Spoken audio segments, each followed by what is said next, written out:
बच्चों, हम बात कर रहे हैं अंश पूंजी के लिए लेखांकन और हम अंकित प्रश्नों को हल कर रहे थे और पिछले वीडियो में हमने 1 से लेकर 6 तक के अंकित प्रश्नों को हल किया था। आज के वीडियो में हम लेकर आए हैं आपकी पाठ्यपुस्तक के अंकित प्रश्न संख्या 7 से लेकर 10 तक। तो आइए शुरू करते हैं आपकी पाठ्यपुस्तक का अंकित प्रश्न संख्या 7। ईस्टर्न कंपनी लिमिटेड जिसकी अधिकृत पूंजी 10 लाख रुपए है, अधिकृत पूंजी रुपयों में दी रखी है, तो अंशों में आपको निकालनी होगी। जब अंश दिए जाते हैं तो आप गुणा कर कर उसे रुपयों में बदलते हैं। यहां पर रुपयों में दे रखी है तो आपको भाग देकर 10 रुपए का एक अंश है, 10 लाख रुपए की अधिकृत पूंजी है, इसका मतलब कंपनी की रजिस्टर्ड पूंजी या अधिकृत पूंजी 1 लाख अंश है। कंपनी ने 50,000 अंश 3 रुपए प्रति अंश प्रीमियम पर निर्गमित किए, जो इस प्रकार दे। आपने 10 रुपए का एक अंश 13 रुपए पर जारी किया है, आवेदन पर 3 रुपए, बंटन पर 5 रुपए प्रति अंश, प्रथम मांग पर 3 रुपए प्रति अंश और शेष राशि आवश्यकता पड़ने पर। स्टूडेंट्स, यदि कभी किसी प्रश्न में यह लिखा हुआ है शेष राशि आवश्यकता पड़ने पर, तो आपको सॉल्यूशन में उसकी जर्नल एंट्री नहीं करनी है, क्योंकि इसका मतलब यह है कि कंपनी ने अभी तक उस मांग को नहीं मांगा है। 60,000 अंशों के लिए आवेदन प्राप्त हुए, ये अतीय विधान का प्रश्न हो गया, क्योंकि कंपनी ने 50,000 अंश प्रस्तावित किए हैं एवं निदेशकों ने निम्न प्रकार आवंटन किया। 40,000 अंशों के आवेदकों को पूर्ण बंटन, 15,000 अंशों के आवेदकों को 8,000 अंश और 500 अंशों, ये गलत है, ये 5,000 अंशों के आवेदकों को 2,000 अंशों का आवंटन हुआ। अतिरिक्त राशि वापस कर दी गई। यहां पर कोई पैसा आपको समायोजित नहीं करना है, यहां तक कि बंटन में भी समायोजित नहीं करना है। जो पैसा अतिरिक्त आया सारा का सारा आपको लौटा देना है। आवंटन पर देय सभी राशियां प्राप्त कर ली गई।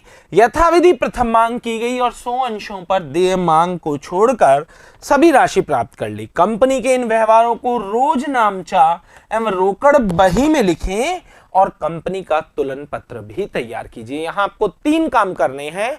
आपको जर्नल एंट्रीज भी करनी है, गैर रोकड़ वाली यानी बैंक वाली एंट्रीज को छोड़कर। इसके अलावा आपको कैश बुक में बैंक कॉलम वाली कैश बुक बनानी है और साथ ही साथ कंपनी का चिट्ठा बनाना है। लेकिन पहले एक बात करना चाहेंगे, यहां पर प्रश्न को देखकर यह लगता है कि प्रश्न कैटेगरी वाला है, इसमें टेबल बननी चाहिए, स्टेटमेंट ऑफ एक्सेस, एडजस्टमेंट या आवेदन के आधिक्य का समायोजन करके जो हम टेबल बनाते थे 7 कॉलम वाली या 5 कॉलम वाली, वो इस प्रश्न में आवश्यक नहीं है। इस कारण क्योंकि कंपनी ने सारी अतिरिक्त राशि वापस कर दी है, तो समायोजन का कुछ मतलब ही नहीं है, सारा पैसा रिटर्न करना है। तो पहली बात तो इसमें तालिका की जरूरत नहीं है। तो आइए शुरू करते हैं जर्नल एंट्रीज। 60,000 अंशों के लिए आवेदन आए हैं, आवेदन राशि 3 रुपए है, तो पहली प्रविष्टि होगी bank account debit to share application और अमाउंट होगा 1,80,000, 60,000 इंटू 3, इसे हम कैश बुक में डाल देते हैं। तो bank account debit to share application 1,80,000, 60,000 into 3 करके ये राशि इसमें डाली गई है। अब आपको पता है कि इस 1,80,000 में 50,000 गुणा 3, ये तो कैपिटल में ट्रांसफर होंगे क्योंकि 50,000 ओरिजिनल अंश आपने निर्गमित किए हैं, 1.5 लाख रुपए, और बाकी जो एक्स्ट्रा पैसा आया कितना 30,000 रुपए एक्स्ट्रा है, वो सारा का सारा पैसा आपको रिटर्न करना है, क्योंकि सवाल में लिखा हुआ है कि अतिरिक्त रकम को वापस कर दिया गया। तो पहले अलग अलग एंट्री करते हैं। Share application account debit to share capital, ये होगी 50,000 इंटू 3 यानी 1.5 लाख रुपए से, और फिर लौटाने की share application account debit to bank, लेकिन इस बार लौटाने की जो एंट्री है वो कैश बुक में डालनी है। तो share application account debit to share capital वो आप 1.5 लाख रुपए से कर दीजिए और इसकी एंट्री 1.5 लाख रुपए से हो जाएगी। ये जर्नल में करनी है, ये थोड़ी सी सावधानी रखनी है स्टूडेंट्स।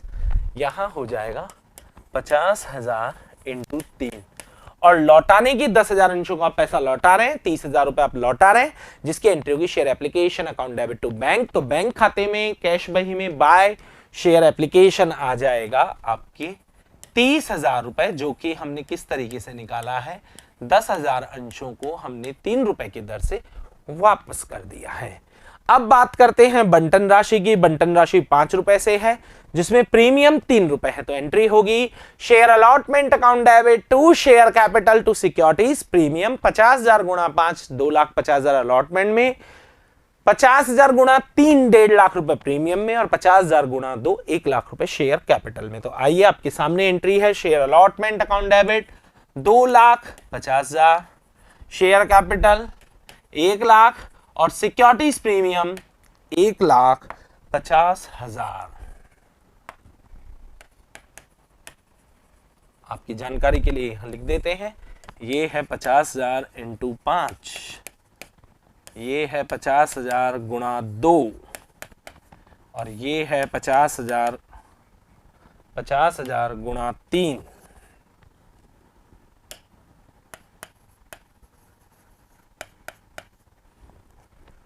बंटन पर कहीं पर भी कोई बकाया मांग नहीं है, तो पूरा 2,50,000 रुपए आपको प्राप्त होगा, और आप एंट्री करेंगे bank account debit to share allotment. इसे आप कैश बुक में डाल दीजिए, 2,50,000 टू शेयर अलॉटमेंट, क्योंकि एंट्री हो रही bank account debit to share allotment, तो ये एक तरीके से बैंक अकाउंट आप बना रहे हैं, तो ये इसमें टू शेयर अलॉटमेंट आ जाएगा। अब बात करते हैं प्रथम मांग की। प्रथम मांग 3 रुपए से है। Share first and final call account debit, share first call, final नहीं, क्योंकि फाइनल कॉल तो आवश्यकता पड़ने पर मांगनी है। Share first call account debit to share capital 1.5 lakh रुपए, 1,50,000 रुपए से आप इसमें ड्यू कर दीजिए।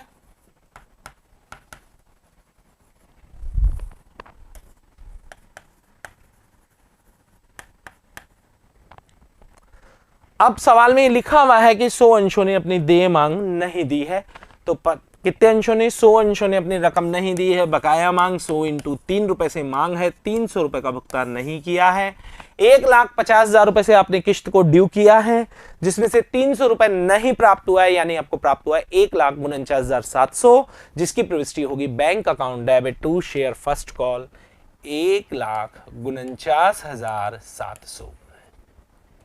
अब इसका जोड़ बाकी कर और इसका हम बैलेंस निकालेंगे। आइए तो अब कैश बुक का बैलेंस निकालते हैं, क्योंकि यहां पर तुलन पत्र बनाना है और तुलन पत्र में इसके बैलेंस की बहुत उपयोग आएगा। तो 5,79,700, जिसमें से 30,000 रुपए घटा दीजिए, तो ये बैलेंस जो बचेगा वो बचेगा 5,49,700।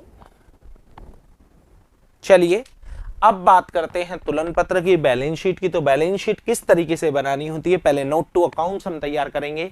सबसे टॉप पर ऑथोराइज्ड कैपिटल क्वेश्चन में दी गई है, तो हम लिखेंगे 1 lakh equity share 10 rupees each, तो ये है 10 लाख। जैसा कि आप प्रश्न में सूचना दी गई है तो इसको दिखाएं, लेकिन आपको पता है कि इसे योग में शामिल नहीं करते हैं। अब अगर बात की जाए तो इशूड कैपिटल, ये तो केवल मदों को दिखा रहे हैं। यहां 50,000 इक्विटी शेयर आपने 10 रुपीज वाले इशू किए हैं, तो ये आ जाएगा आपके 5 लाख। इसके बाद अगर बात की जाए तो subscribed but not fully paid up, यहां पर subscribed but fully paid up share हो ही नहीं सकते। इसलिए नहीं हो सकते क्योंकि कंपनी ने भी अंतिम मांग नहीं मांगी है, तो आप यहां पर लिखेंगे subscribed but not fully paid up. 50,000 equity share of ₹10 each, 8 rupees called up. अभी तक हमने 8 रुपए ही मांगे हैं। जब आप किस्तों का टोटल लगाते हैं प्रथम मांग तक इस सवाल में, तो किस्तों का टोटल आ रहा है कितना स्टूडेंट्स? 11 रुपए, जिसमें 3 रुपए प्रीमियम है। तो 8 रुपए के हिसाब से इसको मल्टीप्लाई करने पर ये राशि आती है 4 लाख। और कॉल इन एरियर आपको पता है 100 अंशों की 3 रुपए की दर से है, 300 घटा दें तो आपकी ओरिजिनल कैपिटल निकल कर आती है 3,99,700।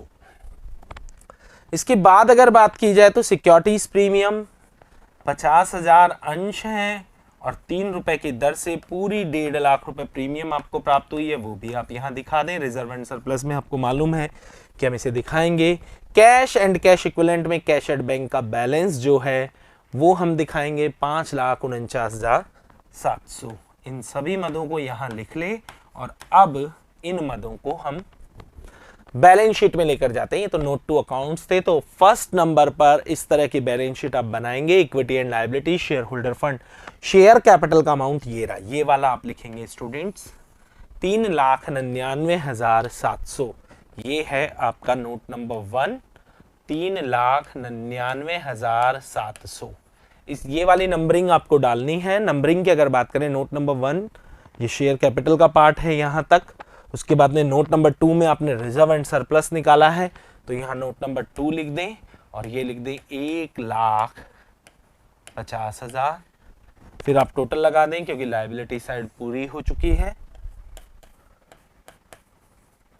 तो इसका जब आप टोटल लगाते हैं तो ये आता है 5,49,700। असेट साइड की आपको एक ही मत दे रखी है, कैश एंड कैश इक्विवेलेंट, जो कि 5,49,700 है।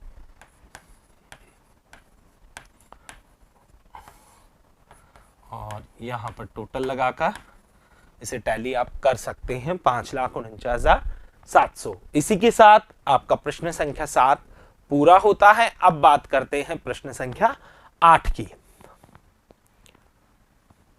सुमित मशीन लिमिटेड ने 100 रुपए प्रत्येक के 50,000 अंशों को 5% प्रीमियम पर निर्गमित किया। 100 रुपए का एक अंश है, 5% प्रीमियम पर है, इसका मतलब 105 रुपए का एक अंश जारी किया।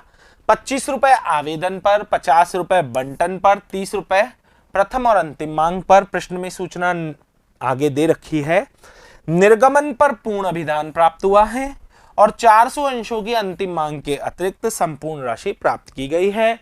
प्रीमियम को आवंटन पर समायोजित किया जाए, यानी यह मानना है कि प्रीमियम बंटन के साथ देय है, ऐसा नहीं कहते तो भी ऐसा ही मानना होता।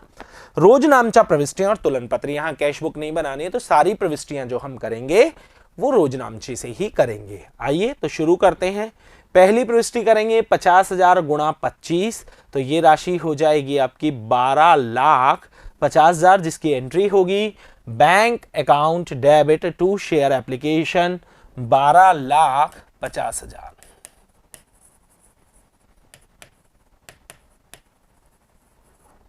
और राशि होगी 50,000 गुणा 25।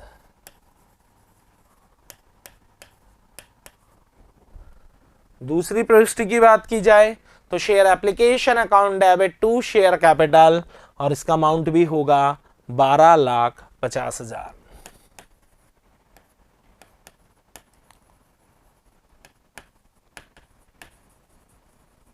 अब बात करते हैं बंटन की।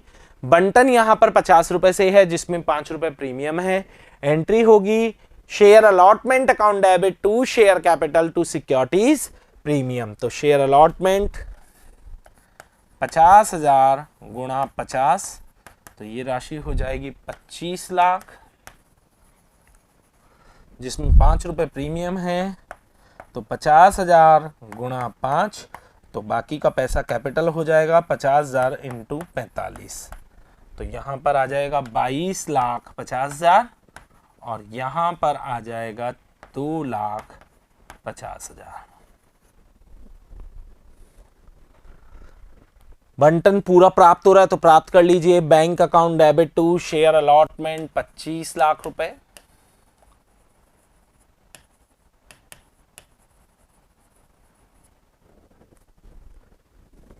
अब बात करते हैं फर्स्ट एंड फाइनल कॉल की। तो यहां पर फर्स्ट एंड फाइनल कॉल 30 रुपए से, और इस बात का ध्यान रखें कि 400 अंशों ने अपनी अंतिम मांग का भुगतान नहीं किया है। तो 50,000 को जब 30 से गुणा करते हैं तो फर्स्ट एंड फाइनल कॉल आती है आपके 15 लाख से। तो share final call account debit to share capital 15 lakh रुपए।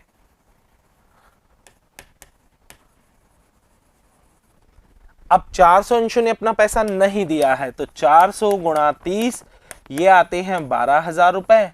15 लाख में से 12,000 रुपए घटाने के बाद बचता है 14,88,000, उसे प्राप्त कर लीजिए। Bank account debit to share final call 14,88,000। ये जनरल प्रविष्टियां कर लेने के बाद अब बात करते हैं तुलन पत्र की। तुलन पत्र की अगर बात की जाए तो बैलेंस शीट तो कुछ इसी तरीके से बनेगी, लेकिन उससे पहले नोट टू अकाउंट्स तैयार कर लेते हैं।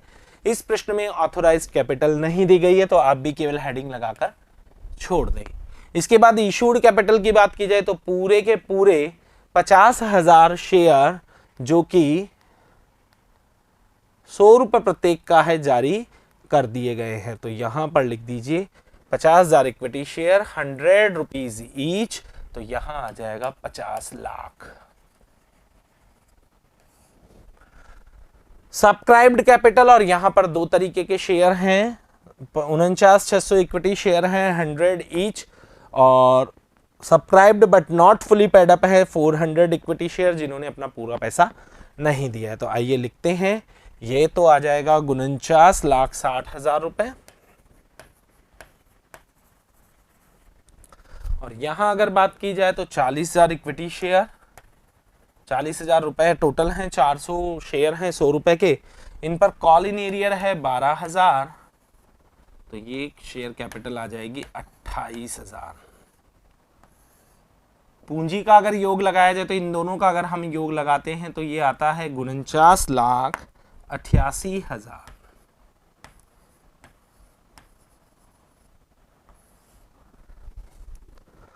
अब बात करना चाहेंगे रिजर्व एंड सरप्लस में सिक्योरिटीज प्रीमियम, तो सिक्योरिटीज प्रीमियम पूरे 50,000 अंशों पे आपको कितने रुपए की दर से, यहां पर 5 रुपए की दर से पूरी 2.5 लाख रुपए जो सिक्योरिटीज प्रीमियम है वो है।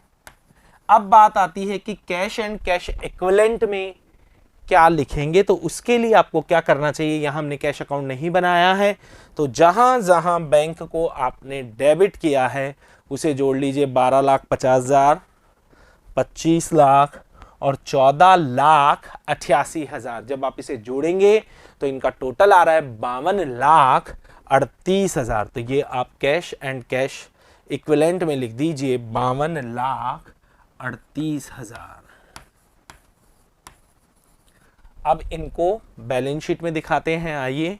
तो सबसे पहले शेयर कैपिटल जो कि नोट नंबर 1 से चालू की है आपने 49,88,000।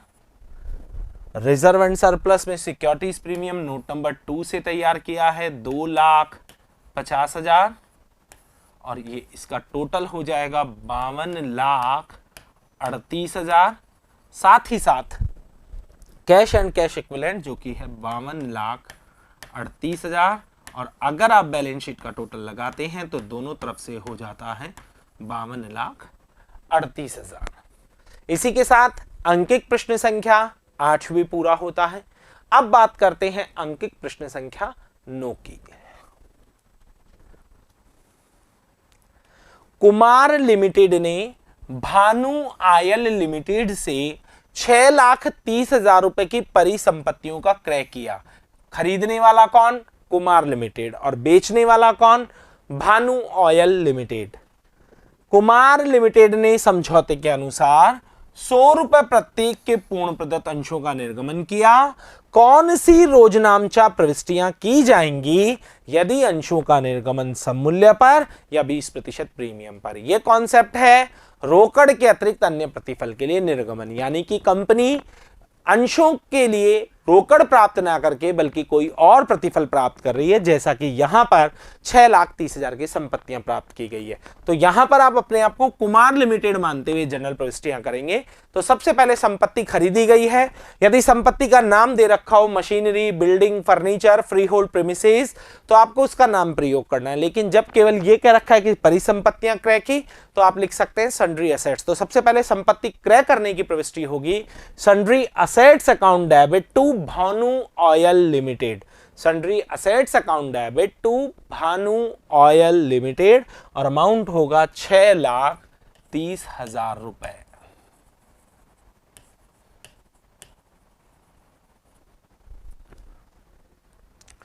अब यहां पर हमें जो 6,30,000 रुपए का भुगतान भानु ऑयल लिमिटेड को करना है, हमने भानु ऑयल लिमिटेड को नकद राशि ना देकर बल्कि हमारी कंपनी के अंश दिए हैं। और वो रोजनामचा प्रविष्टियां जो पूछ रहा है वो 2 तरीके से पूछ रहा है, यदि अंश सममूल्य पर दिए जाएं और यदि अंश प्रीमियम पर दिए जाएं। जब कभी भी संपत्ति विक्रेता को आप अंश दे रहे हैं तो पहले अंशों की संख्या निकाल लें। इसका वर्किंग नोट आपको सिखाया गया था, यहां पर मैं आपको फिर से बताने जा रहा हूं।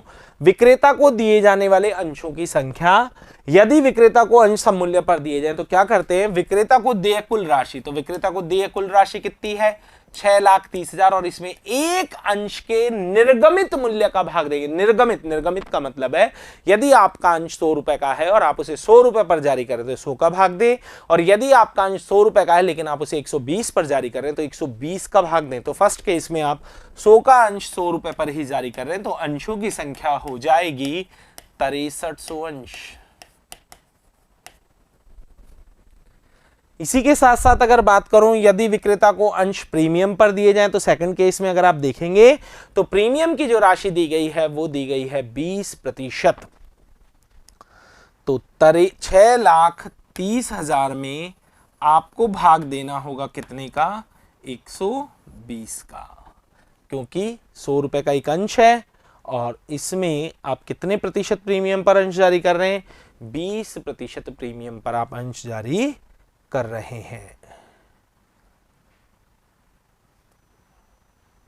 अगर अंशों की संख्या यहां पर निकालें तो ये अंशों की संख्या आती है आपके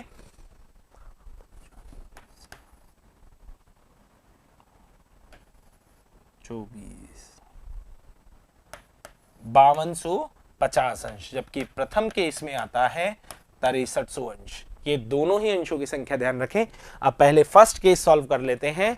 आपने फर्स्ट एंट्री की है sundry assets account debit to Bhanu oil limited. अब आप इसे अंश सम मूल्य पर दे रहे हैं तो 6300 अंश 100 रुपए वाले देंगे तो 6,30,000 के अंश होंगे। एंट्री क्या होगी?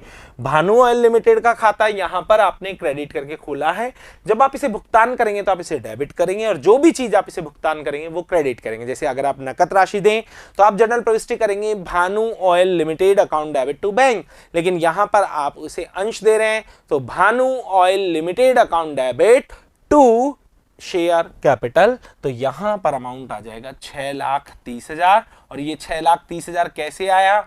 वैसे देखा जाए तो ये 6,30,000 यही है, लेकिन आप इस तरह से समझें, हमने इन्हें 6300 अंश दिए हैं जो कि आपने वर्किंग नोट में निकाले हैं और एक अंश 100 रुपए का है, तो 6300 गुणा 100। ये इसलिए समझाया जा रहा है क्योंकि एक तो प्रीमियम वाला सवाल बिना अंशों की संख्या के नहीं हो पाएगा, सही रकम आप नहीं निकाल पाएंगे। दूसरी बात, कई बार बोर्ड एग्जामिनेशन में केवल अंशों की संख्या ही पूछ ली जाती है, तो सम मूल्य पर दें तो अंकित मूल्य का भाग दें और प्रीमियम पर दें तो प्रीमियम जोड़कर भाग दें कुल राशि में जो कि विक्रेता को भुगतान करनी है। अब बात करते हैं नेक्स्ट केस की। आप भानु ऑयल लिमिटेड को जो अंश दे रहे हैं वो प्रीमियम पर दे रहे हैं, और अगर प्रीमियम पर दे रहे हैं तो क्या जर्नल प्रविष्टि होगी? जर्नल प्रविष्टि होगी Bhanu oil limited account debit to share capital to securities premium. Amount कैसे डालेंगे? यहां पर भानु ऑयल लिमिटेड का खाता कितने से खोला है? 36 से, तो डेबिट भी कितने से करेंगे? 6,30,000 से। अब वो अंशों की संख्या आपके काम आएगी। अंश कितने हैं? 5250 अंश। तो 5250 को 100 से गुणा करेंगे, ये तो डालेंगे शेयर कैपिटल में, और 5250 को 20 से गुणा करेंगे, ये डालेंगे प्रीमियम में। तो यहां पर तो डाल देंगे 5,25,000 और यहां पर डाल देंगे 1,05,000। तो सबसे इंपॉर्टेंट है अंशों की संख्या निकालना। 5250 से आप निकाल लेने के बाद ये एंट्री आपके लिए बिल्कुल इजी हो गई है। अमाउंट डालना इसमें बिल्कुल सिंपल हो गया है। प्रश्न संख्या 9 को पूरा कर लेने के बाद अब बात करते हैं प्रश्न संख्या 10 की। बंसल हैवी मशीन लिमिटेड ने हांडा ट्रेडर्स से 3,80,000 रुपए मूल्य की, यहां मूल्य सही कर लीजिएगा, आपकी पाठ्य पुस्तक में 3,20,000 छपा हुआ है जो गलत है, 2 जगह मिसप्रिंट है, यहाँ 90 रुपए छपा हुआ है जिसे 110 कर लीजिएगा। 3,80,000 रुपए मूल्य की मशीन का क्रय किया, 50,000 रुपए का रोकड़ भुगतान किया गया और शेष राशि के लिए 100 रुपए मूल्य के प्रत्येक अंश को 110 रुपए मूल्य पर निर्गमित किया, यानी 10 रुपए प्रीमियम है। उपयुक्त व्यवहारों की रोजनामचा प्रविष्टियां कीजिए। तो आप हैं बंसल हैवी मशीन लिमिटेड और आपने हांडा ट्रेडर से क्या खरीदी है? मशीन खरीदी है। तो फर्स्ट एंट्री तो होगी machine account debit to Handa traders और टू बैंक, यहीं के यहीं आप नकद पैसा चुका दीजिए या अलग से एंट्री कर दीजिए। ये देखिए मशीनरी में लिखिए 3,80,000 और टू बैंक में लिखिए कितना दे रहे हैं आप? 50,000 रुपए नकद दे रहे हैं तो बैंक में 50,000 और बाकी जो उधार क्रय किया है वो हांडा ट्रेडर्स में नाम आ जाएगा। अब बात आती है, आप अगर सवाल को पढ़ें तो आप यहां पर हांडा ट्रेडर्स को जो अंश दे रहे हैं वो प्रीमियम पर दे रहे हैं, तो जो देय राशि है हांडा ट्रेडर्स को उसमें आप 110 का भाग देकर पहले क्या निकालेंगे?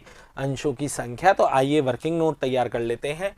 विक्रेता को दिए जाने वाले अंशों की संख्या, सबसे पहले उसकी देय राशि लिखेंगे। तो अब उसको देय राशि कितनी है? 3,30,000 रुपए। क्यों है 3,30,000? क्योंकि 3,80,000 में से 50,000 रुपए का भुगतान कर चुके हैं।